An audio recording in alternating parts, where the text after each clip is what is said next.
Welcome to My Forever Home, the podcast. I'm Frances Cosway and I've helped hundreds of people create forever homes. I can't wait to share the journey with you. So let's start. Welcome to the Kitchen Design Essential Podcast season. I'm doing this a little bit differently, and I know I spoke about this last week on the last episode. But because of all the questions that I get asked, and there's so much focus about getting kitchen design right, and there are so many questions that get posed to me, and I thought I really want to focus an entire season of podcast material just on kitchen design. And so today I'm super excited to launch with you the Kitchen Design Essential Podcast season. Now that is a bit of a mouthful. However, we can just call it Kitchen Design Essentials, and that is exactly what it's going to be about. So welcome along, and I certainly hope that you'll be here for the journey. We are going to be together for at least the next couple of months. And I think as we evolve, I've already got 20 episodes planned, but I think as this evolves, there's going to be more things that people start asking and more episodes that I can add. So if you would like something specifically covered, let me know and I can make sure that we include it. But I would say I have a very good feeling that we've pretty much got most of the things covered. I wanted to make sure that we were going to bring you all the nitty gritty about kitchen design.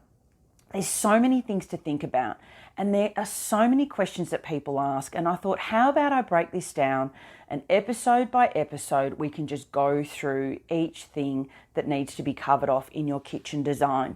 Kitchens need to work so hard for us. They are our entertaining space, they are a family congregation space, they are normally the hub of the home, they're centrally located in the home in a lot of instances, and so I feel that we need to get it right. And I see so many mistakes happen when people almost fit a square peg into a round hole rather than really thinking about how they're going to live. So I want to be able to bring you all the things you need to think about, things that you may not have even considered. One of the most common things I hear on a daily basis is, I don't know what I don't know.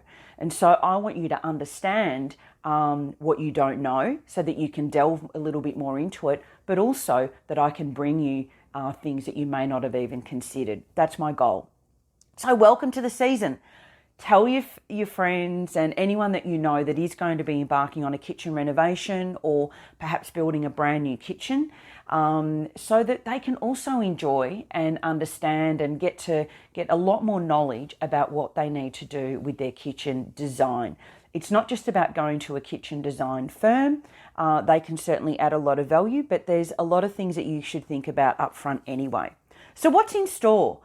Today I wanted to go through what you can expect from this season, and then you can set it on your favorites and make sure you don't miss an episode. Every Wednesday a new episode is going to be released for you as part of this season.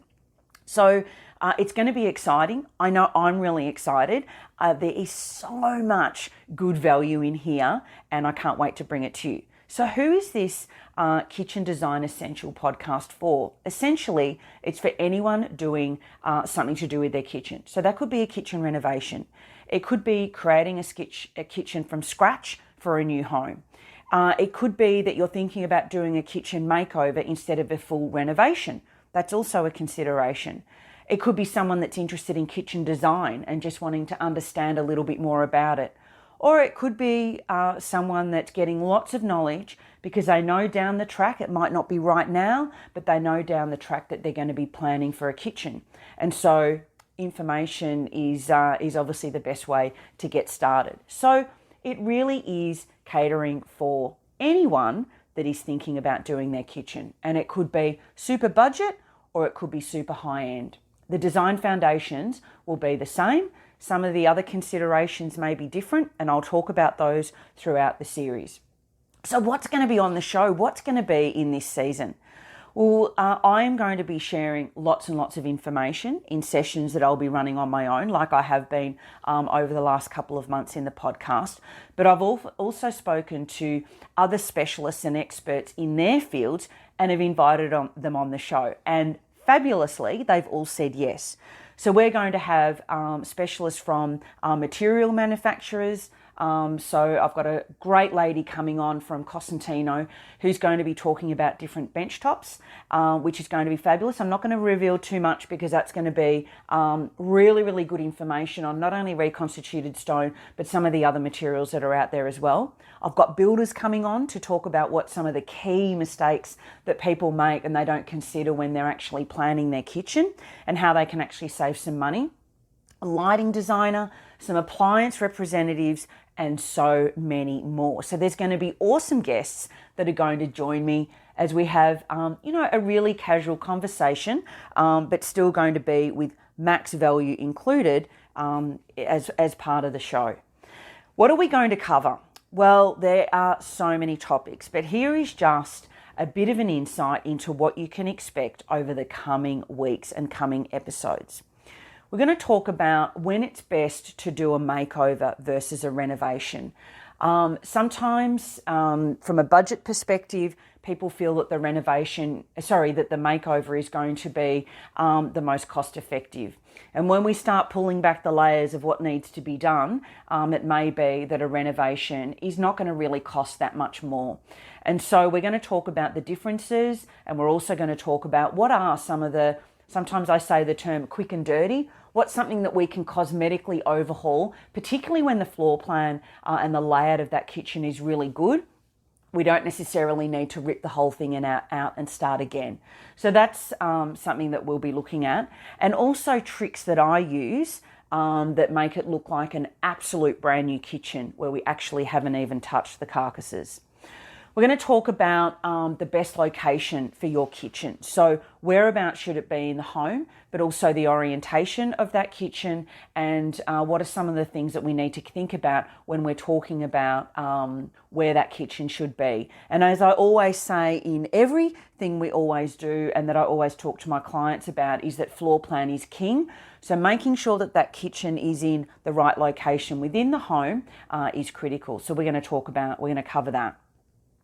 Design layouts, and for those of you that have been at my kitchen masterclasses in person, you'll know that I talk about the advantages and disadvantages of certain layouts, and we're going to be discussing those in detail so that you can understand what the different layouts are and what some of the key considerations are that you need to think about when you're choosing your layout. How to assess your design. How do you know that the joinery, the design that's been presented to you is actually going to work for you?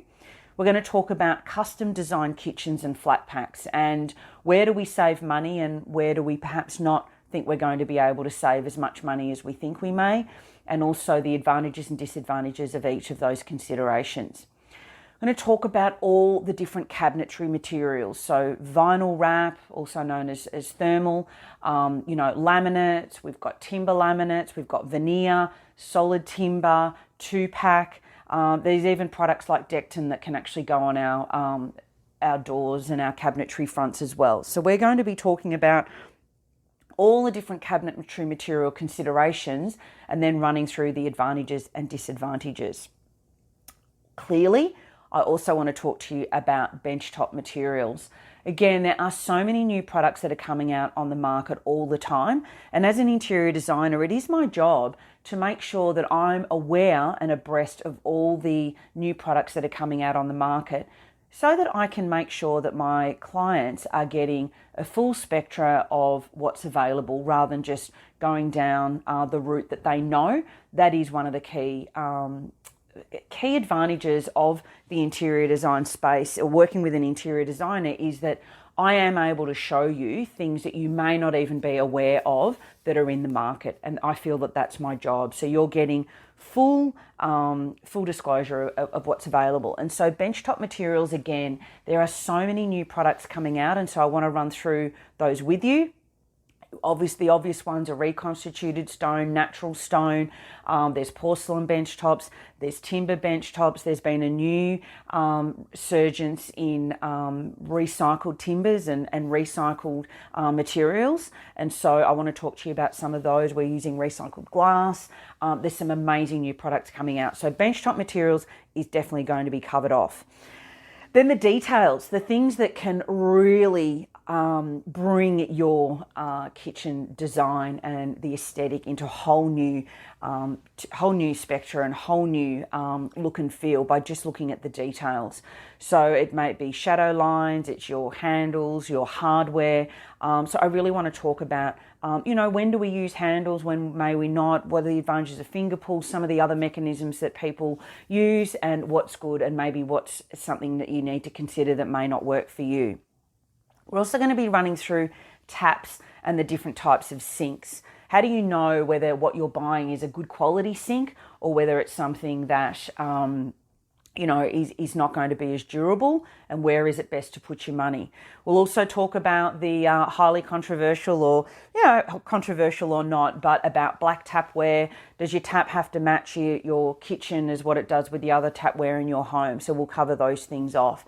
We'll talk about the different types of sinks, undermount, flush mount, inset sinks, so that you get an understanding of what that is as well. Lots and lots of questions on that from people too. And splashbacks. For those of you that have followed me for quite some time, you'll know that I am a splashback fanatic, and I think it's the best way to incorporate your own personality and to really create a bespoke kitchen for yourself. So we're going to talk about the different types of splashbacks, the regulations with regards to splashbacks, and the different materials in terms of their advantages and disadvantages. I know so many people get put off by tiles because they're so worried about the grout. In that episode, I'm definitely going to be revealing to you why you do not need to worry and stress about grout. It is probably the least thing that I would be worrying about in terms of a material choice. There are lots of other things that would be more of an issue than using grout, and I will tell you why in the splashback edition. Then we're going to talk about butlers' pantries, walk-in pantries, and appliance cupboards. What's the difference between a butler's pantry and a walk-in pantry? What are some of the key things that you need to have in those spaces to make them really work for you? We'll talk about the discussion around, do we have cabinetry fronts in pantries? Do we not? Do we have it as open shelving? What appliances do we need in there? Do we need a sink in there? All sorts of things around pantries and walk-in pantries. And also, if you don't have a space, or if you really don't feel that you need such a large working area, we'll also cover off appliance cupboards, which can work really, really hard for people, and is certainly not a back step. We don't necessarily need to have a pantry in our house that's as big as a bathroom when that space could be used for other things. I'll also be talking about, this is something that comes up a lot, and that are the key measurements and that kitchen triangle / work area. The kitchen triangle is not as, it's not such a focal point anymore. We certainly need to have our kitchens working, and the key areas need to be close to each other. But that triangle, because our kitchens, depending on the design of them, it's more around where our key areas are, and the triangle doesn't need to be as strict as what it used to be. But key measurements are critical, and we need to make sure that we do have those key measurements correct. And, where we can, make some areas bigger than to make them a little bit more workable, depending on how many people are going to be working in the kitchen. So I'll definitely be talking about all of those things. Appliances. Now, that's definitely one where people get a bit confused and ask lots of questions around, do they have a 900 oven, a wall oven versus a freestanding oven? Do I need a steam oven? Where does the microwave go? Range hoods, the different types of range hoods, stove tops, dishwashers, whether they're integrated, semi-integrated. Do we use colour? If anyone's seen the latest Dolce & Gabbana Smeg release, if you really love all those bright colours, different sizes, our fridges, what do we need to allow for? And also the different types of, range hoods, particularly if we're using a heat recovery ventilator in our home, we need to make sure that something doesn't duct out. So there are lots of things to consider when we're talking about appliances, and I'm going to bring on an expert that can really go through lots of different things that we need to think about.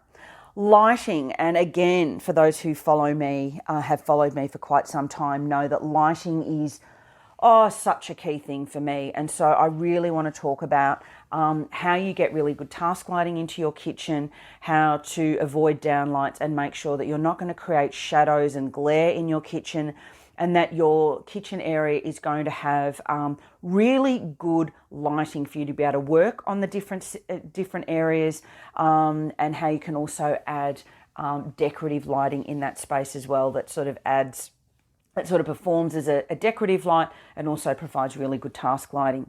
Ventilation is another big one, and it's probably an area that is forgotten about. How you're going to get natural and artificial ventilation into your space, particularly when you're doing a lot of cooking that can be quite aromatic, or some people might describe it as quite smelly, but you want to make sure that you've got really good ventilation, and I'll be going through some of the options for you in that episode. Other little bits and pieces like bins, and where's the best space for our bins? What about if you're really short on space in your kitchen and you really don't want to use an entire bin drawer when you want to really use that for something else. So I'll talk about what some of the solutions are for bins, and how we can deal with those. And also storage areas. So it's not just about bins, but where do you store things like all your oils and your spices and your baking trays and your chopping boards and all those sorts of things? What's the best way to store those little finicky items? I also am going to talk about decorating and colours. So how do you create decorative elements within your kitchen? What are some of the things that you can do, and how do you choose your colours? And how does the impact of some of the other things that you've chosen for your home, such as your floors and other elements, other hard surface materials in your home, set the scene for the colour palette of your kitchen? Also going to talk about outdoor kitchens. These are becoming more and more common, and they're not just a barbecue outside anymore. We really need to consider what materials we're using, because what we're using inside cannot necessarily be used outside. So that's definitely going to be an episode that we cover as well. So there are lots and lots of things that we are going to cover in the Kitchen Design Essential podcast. I can't wait to have you listening in each week. Every new episode will come out on a Wednesday. I can't wait for you to meet the fabulous guests that I've got lined up for you. And really, I just can't wait for you to just gain lots and lots of knowledge and attack your kitchen design with knowledge, with the ability to question from your specialists, what's going on, and, have they, that you're able to ask the questions that really need to be asked to make sure that your kitchen is going to work how you need it to and suit your lifestyle. Not every kitchen design is going to suit everyone, but of course the focus for me, as always, is on forever homes. But this podcast series will also talk about how you can do makeovers and really tackle that kitchen design in other ways as well. It's not necessarily, pulling it all out and replacing it with your new. I really do want to talk about makeovers too. So I'm really excited. I hope you're excited. Can't wait to have you on board. Don't forget to stick it in your favourites. Tell everyone else. And I look forward to having you here every Wednesday. Don't forget, every Friday there's also the Facebook Live that I run, and that sort of covers lots of little things that come up during the week that people may have asked me, or that I'm seeing on forums, or that have just come up as part of our normal design process that I think I want to cover off. So that's also a way that you can engage with me on a regular basis. So we've got Wednesday, the podcast, Friday, Facebook Live at 10 o'clock on White Pebble Interiors podcast, and then also the Your Forever Home Facebook page. I look forward to sharing everything with you, and I look forward to having you engaged every week on Wednesday. Bye for now, until next week. Thank you so much for listening to this episode of My Forever Home. If you're ready to renovate or build a new home and you need help to create a beautiful and functional forever home, you can book a chat with me directly at whitepebbleiinteriors.com.au/chat. Have a great day.